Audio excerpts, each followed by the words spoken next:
Hi friends, இந்த குழந்தைங்களுக்கு பிடிச்ச ஜவ்வரிசி வடகம் எப்படி பண்ணுறதுன்னு பார்க்கலாம். நல்லா வெயில் காலத்தில் ஈஸியாக போட்டு வச்சுக்கலாம் வீட்டில்.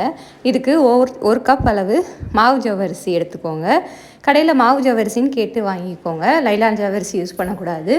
இதை ஒரு தடவை கழுவி வாஷ் பண்ணி எடுத்து வச்சுக்கலாம்.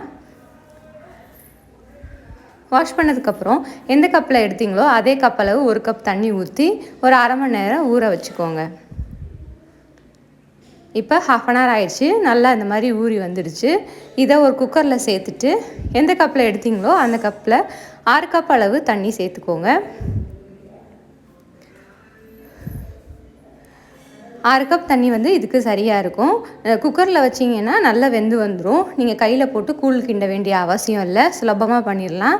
இப்போ குக்கரில் விசில் போட்டு ஒரு 3 விசில் விட்டுக்கோங்க. நல்லா வெந்து வந்திருக்கும். இப்போ 3 விசில் போய் நல்லா கேஸும் போயிடுச்சு. இப்போ பார்த்தீங்கன்னா இந்த பாருங்கள், நல்லா வெந்து வந்துடுச்சு. இது நல்லா ஆறணும். நல்லா ஆறுனதுக்கப்புறம் மிக்சர் ஜாரில் சேர்த்து அரைச்சிக்கலாம். ஏன்னா அந்த உருண்டையாக இருக்கும், அது பிடிக்கிறவங்க அப்படியே போட்டுக்கலாம். நான் நல்லா கூலாக அரைச்சிட்டு போட போகிறேன். நல்லா அரைச்சதுக்கப்புறம் 1 டீஸ்பூன் சீரகம், தேவையான அளவு உப்பு, ஒரு 1/2 டீஸ்பூன் பெருங்காயம் இதெல்லாம் சேர்த்து நல்லா கலந்துட்டு இப்போ ஒரு காட்டன் துணியிலையோ இல்லை வத்தல் ஷீட்லேயோ போடலாம். நான் ஒரு காட்டன் துணியில் இந்த மாதிரி வளையலை வச்சு ரவுண்டாக போட்டிருக்கேன். ஏன்னா ஷேப் அப்போ தான் கரெக்டாக இருக்கும். அதுக்காக ரொம்ப திக்காகவும் ஊற்றிடக்கூடாது, ரொம்ப தின்னாகவும் ஊற்றிடக்கூடாது.